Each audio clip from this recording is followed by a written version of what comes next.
Bismillahirrahmanirrahim. Today we are going to derive equation of motion for simple pendulum. आज हम Lagrangian equation की third application को discuss करेंगे जिसमें हम सिंपल पेंडुलम के लिए इक्वेशन ऑफ मोशन ड्राइव करेंगे by using Lagrangian equation. So first consider we have a simple pendulum.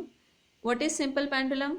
A Bob of mass m, एक हमारे पास स्मॉल बॉब होती है जिसको हम अटैच करते हैं एक स्ट्रिंग के साथ जो कि इन एक्सटेंसिबल लेंथ की होती है, यानी उसकी लेंथ जो है उसके अंदर चेंज नहीं आता, कांस्टेंट लेंथ की एक स्ट्रिंग होती है. इस अरेंजमेंट को अगर हम एक सपोर्ट के साथ अटैच कर दें और देन ये फ्रीली मूव कर सके इन एक्स वाई प्लेन, तो इस तरह की जो अरेंजमेंट है उसको हम सिंपल पेंडुलम कहते हैं. अब ये जो हमारे पास बॉब अटैच की हुई है हमने, this is free to move in x y plane, यानी एक्स और वाई की डायरेक्शन में ये फ्रीली मूव कर सकती है. एक्स वाई प्लेन के अंदर ये मूव करती है तो एक्स और वाई इसके जनरलाइज्ड कोऑर्डिनेट्स होंगे. अब इस पेंडुलम के लिए हमने इक्वेशन ऑफ मोशन ड्राइव करनी है. उसके लिए हम लैग्रेंजियन इक्वेशन का इस्तेमाल करेंगे और लैग्रेंजियन इक्वेशन यूज़ करने के लिए हमें सबसे पहले इस सिस्टम का लैग्रेंजियन मालूम होना चाहिए. लैग्रेंजियन क्या है? This is the difference of kinetic energy and potential energy, यानी टी माइनस वी के बराबर होता है. तो सबसे पहले हम सिंपल पेंडुलम की काइनेटिक एनर्जी फाइंड करेंगे, उसके बाद इसकी पोटेंशियल एनर्जी फाइंड करेंगे और उनकी मदद से हम लैग्रेंजियन फाइंड आउट कर लेंगे. अब सिंपल पेंडुलम के केस में जो आपके पास x है ये बराबर होता है L साइन ऑफ थीटा के, और जो y है ये बराबर होता है L कॉज ऑफ थीटा के. और L जो है ये लेंथ ऑफ सिंपल पेंडुलम है जो कि एक कांस्टेंट है.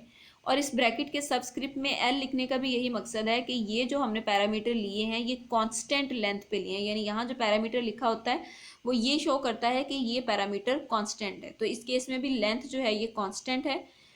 अब हमें काइनेटिक एनर्जी फाइंड करनी है. काइनेटिक एनर्जी के लिए हमें वेलोसिटीज चाहिए. तो ये जो आपके पास पोजीशन कोऑर्डिनेट्स हैं एक्स और वाई, जब हम इनका टाइम डेरिवेटिव लेते हैं, टाइम के लिहाज से डेरिवेटिव लेते हैं, तो ये आपके पास वेलोसिटी की वैल्यूज देता है.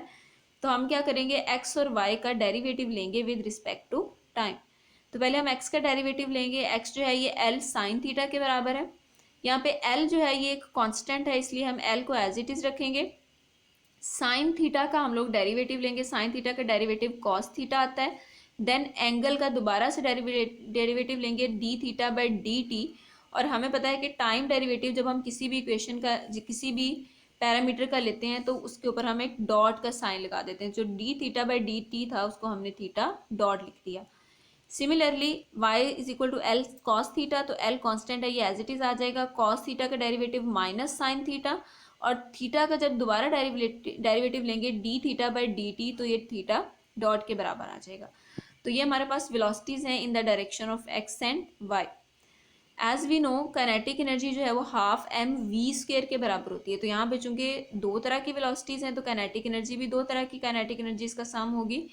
Kinetic energy in x direction and kinetic energy in the y direction. Half m x dot square, x dot जो है वो वेलोसिटी है एक्स की डायरेक्शन में, इसका square, plus half m y dot का स्क्वायर, और यहाँ पे वाई डॉट जो है ये वेलोसिटी है वाई डायरेक्शन में. तो यहाँ से हमने जो एक्स डॉट और वाई डॉट की वैल्यूज़ निकाली हैं इसका हम स्क्वायर लेंगे. L cos theta theta dot इसका स्क्वायर, और यहाँ पे minus L sine theta theta dot इसका भी स्क्वायर. तो जब हम स्क्वायर लेंगे तो एल स्क्वायर आ जाएगा, कॉस थीटा का स्क्वायर कॉस स्क्वायर थीटा, और थीटा डॉट का square theta dot square. Similarly यहाँ पे जब हम स्क्वायर लेंगे तो माइनस साइन जो है वो प्लस में कन्वर्ट हो जाएगा. L square sine square theta और थीटा डॉट का स्क्वायर.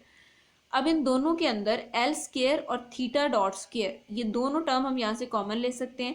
तो हम एल स्क्वायर और थीटा डॉट स्क्वायर कॉमन लेंगे. अंदर हमारे पास बचेगा cos square theta plus sine square theta, और हमें पता है कि cos square theta plus sine square theta 1 के बराबर होता है. तो 1 इससे मल्टीप्लाई होगा तो ये l square theta dot square बच जाएगा. तो हमारे पास सिंपल पेंडुलम की काइनेटिक एनर्जी आ जाएगी half m l square theta dot square.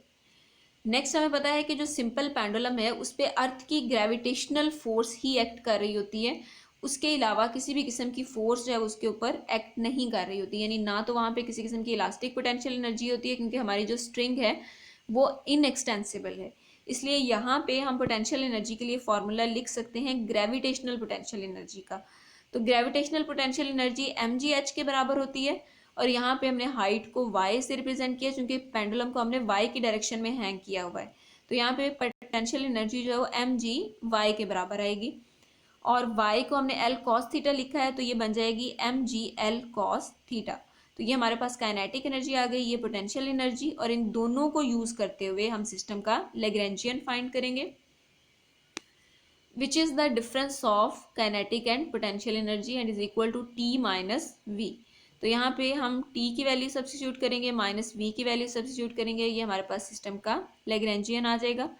अब इस लैग्रेंजियन को हमने लैग्रेंजियन इक्वेशन के अंदर पुट करना है, जो कि बेसिकली ये है हमारे पास partial L over partial theta minus D by D T partial L over partial theta dot. अब इस इक्वेशन के अंदर आप देखें एक वेरिएबल, एक एल इन्वॉल्व है और एक थीटा। तो एल अगर यहाँ पे कांस्टेंट ना होता तो हम इस इक्वेशन को एल के लिहाज से भी लिखते, हम इसको थीटा के लिहाज से भी, यानी जितने भी वेरिएबल आपके उस लैग्रेंजियन में इन्वॉल्व होते हैं सब के लिए हम अलग अलग लैग्रेंजियन इक्वेशन लिखते हैं। लेकिन यहाँ पे मैस भी कांस्टेंट है, जी भी कांस्टेंट है, और जो लेंथ है पेंडुलम की वो भी चेंज नहीं होती, क्योंकि हमने कहा है कि वो एक इनएक्सटेंसिबल स्ट्रिंग से बना हुआ है, यानी ऐसी स्ट्रिंग जिसकी लेंथ में चेंज नहीं आ सकता। तो एल भी कांस्टेंट आएगा। तो एक ही वेरिएबल है यहाँ पे थीटा, तो हम इस इक्वेशन को सिर्फ थीटा के लिए लिखेंगे। अब हमें इस इक्वेशन के अंदर पुट करने के लिए जो वैल्यू चाहिए that are partial L over partial theta and partial L over partial theta dot, यानी लैग्रेंजियन का डेरिवेटिव हमने लेना है, पार्शियल डेरिवेटिव, एक तो थीटा के लिहाज से और एक थीटा डॉट के लिहाज से। तो पहले हम थीटा के लिहाज से डेरिवेटिव लेते हैं, partial L over partial theta. जब हम थीटा के लिहाज से डेरिवेटिव लेंगे तो वो टर्म जिसके अंदर थीटा नहीं है उसका डेरिवेटिव जीरो आएगा, क्योंकि वो सारी की सारी टर्म कांस्टेंट होगी और कांस्टेंट का डेरिवेटिव जीरो होता है। तो फर्स्ट टर्म के अंदर थीटा नहीं बल्कि थीटा डॉट है, तो इसका डेरिवेटिव जीरो हो जाएगा। सेकेंड टर्म का हम लोग डेरिवेटिव लेंगे। अब डेरिवेटिव किस तरह से लेना है, एम जी एल, तीनों के तीनों कांस्टेंट हैं, तीनों को हमने अलग लिख लिया। कॉस थीटा का डेरिवेटिव लेंगे तो माइनस साइन थीटा आएगा, और एक माइनस यहाँ पे भी मौजूद है तो माइनस माइनस प्लस हो जाएगा, और ये बन जाएगा m g l sine theta. अब इसी लैग्रेंजियन का डेरिवेटिव लेना है थीटा डॉट के लिहाज से, तो वो टर्म यानी सेकेंड टर्म जिसमें थीटा डॉट नहीं है ये कांस्टेंट हो जाएगी सारी, और इसका डेरिवेटिव जीरो आ जाएगा, और वो टर्म जिसके अंदर थीटा डॉट प्रेजेंट है उसका हम लोग डेरिवेटिव लेंगे। अब इसका डेरिवेटिव लेंगे तो हाफ भी कांस्टेंट है, एम भी कांस्टेंट है, एल भी कांस्टेंट है, एल स्क्वायर, इसको हम यहाँ पे लिख लेंगे हाफ एम एल स्क्वायर, और थीटा डॉट स्क्वायर का जब हम डेरिवेटिव लेंगे तो ये आ जाएगा two theta dot, power rule apply होगा, टू स्टार्ट पे, पावर में से एक कम, तो टू में से एक कम करेंगे तो वन रह जाएगा, तो टू थीटा डॉट। अब वो जो टू है ये इस टू से कट जाएगा और यहाँ पे हमारे पास बच जाएगा m l square theta dot. अब ये वैल्यू और ये वैल्यू इसको हम लैग्रेंजियन इक्वेशन के अंदर पुट कर देंगे। Partial L over partial theta m g l sine theta के बराबर था, और partial L over partial theta dot जो है ये m l square theta dot के बराबर है। अब यहाँ पे देखें इसका टाइम डेरिवेटिव भी है डी बाई डी टी, तो हम क्या करेंगे एम एल स्क्वायर जो है इसको बाहर लिख लेंगे, और थीटा डॉट का जब हम टाइम डेरिवेटिव लेंगे तो ये थीटा डबल डॉट बन जाएगा। अब इन दोनों टर्म में एम एल स्क्वायर कॉमन लिया जा सकता है, तो एम और एल स्क्वायर हम यहाँ से कॉमन लेंगे। यहाँ पे देखें चूंकि एल स्क्वायर नहीं बल्कि एल है, तो एल स्क्वायर जब इसमें से कॉमन लेंगे तो एक एल हमें इसके साथ डिवाइड करना पड़ेगा, तो ये बन जाएगा माइनस जी बाय एल, चूँकि माइनस भी यहाँ पे नहीं है ना, तो अगर हमने माइनस कॉमन लिया है तो इसके साथ माइनस मल्टीप्लाई करना पड़ेगा, जी बाय एल साइन थीटा, और यहाँ से चूँकि हमने माइनस कॉमन ले लिया, एम एल स्क्वायर भी कॉमन ले लिया, तो यहाँ पे बचेगा प्लस थीटा डबल डॉट।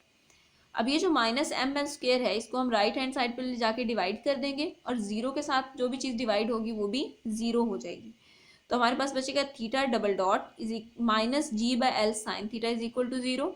या हम इसको लिख सकते हैं theta double dot is equal to g by l sine of theta, जो कि इक्वेशन ऑफ मोशन है फॉर सिंपल पेंडुलम।